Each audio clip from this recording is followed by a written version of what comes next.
Indian defence company DRDO ఓ బృహత్తరమైనటువంటి project పట్టాలెక్కించబోతోంది. 39,000 కోట్ల రూపాయల ఖర్చుతో 5th జనరేషన్ స్టెల్త్ డ్రోన్ కి రూపకల్పన చేసింది. ప్రాజెక్ట్ ఘాతక్ పేరుతో కార్యరూపం దాల్చనున్నటువంటి ఈ డ్రోన్లు తొందరలోనే ఇండియన్ ఆర్మీకి అందుబాటులోకి రాబోతున్నాయి. హై రిస్క్ ఏరియాల్లో డీప్ స్ట్రైక్ చేయాల్సిన మిషన్లలో ఈ డ్రోన్లని ఆర్మీ వినియోగించుకునుందా? అయితే ఈ తరహా టెక్నాలజీ ఇప్పటిదాకా అగ్రదేశాలైనటువంటి అమెరికా, రష్యా, చైనా దగ్గర మాత్రమే ఉందని చెప్తున్నారు. మరి ఈ ప్రాజెక్ట్ ఘాతక్ ప్రత్యేకతలు, ఇతర విశేషాలను ఇప్పుడు తెలుసుకుందాం. ప్రాజెక్ట్ ఘాతక్ ఇది ఇండియన్ స్టెల్ రంగంలోకి దిగితే పాక్ సహా ప్రత్యర్థి దేశాలకు చుక్కలే. ఆషామాషి మాటలు కాదు.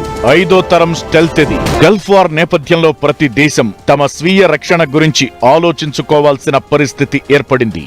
యుద్ధరంగంలో గతంలోలా పాత తరం ఆయుధాలు కాదు, డ్రోన్లు, ఏఐ టూల్స్, స్టెల్త్ డెస్ట్రాయర్లు వాడుతున్న తరుణమిది.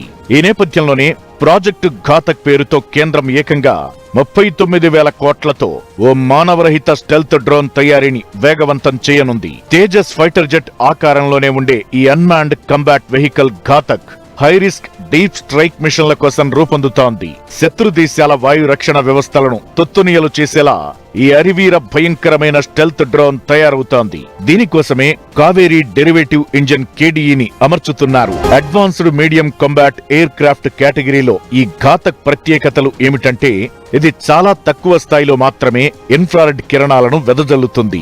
ఇంజిన్ మండుతున్నప్పుడు వెలువడే ఈ కిరణాలను ప్రత్యర్థి దేశాల రాడార్లు పసిగడతాయి. అయితే అది కూడా వాటి దగ్గర ఇన్ఫ్రారెడ్ సెన్సర్ బేస్డ్ రాడార్లు, విమానాలు ఉన్నప్పుడే.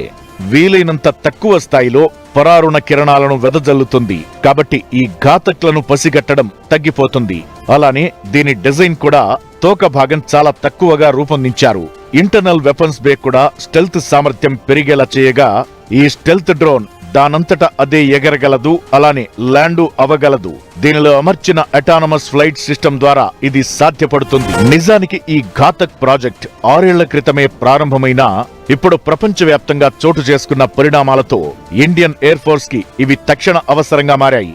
అందుకే వైమానిక దళంలోని 4 స్క్వాడ్రన్లలోనూ వీటిని చేర్చుతారంటున్నారు.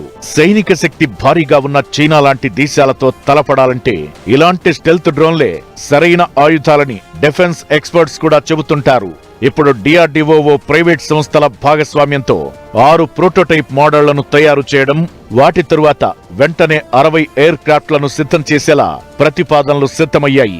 ఈ కార్యక్రమం అంతా కూడా remotely piloted strike air craft విభాగం కింద కార్యరూపం దాల్చనుంది. అలా ప్రైవేట్ గవర్నమెంట్ భాగస్వామ్యంలో రూపొందే ఈ ప్రాజెక్టుకి 39,000 కోట్ల మేర ఖర్చవుతుందని ప్రాథమికంగా డిఆర్డీఓ అంచనా వేసింది.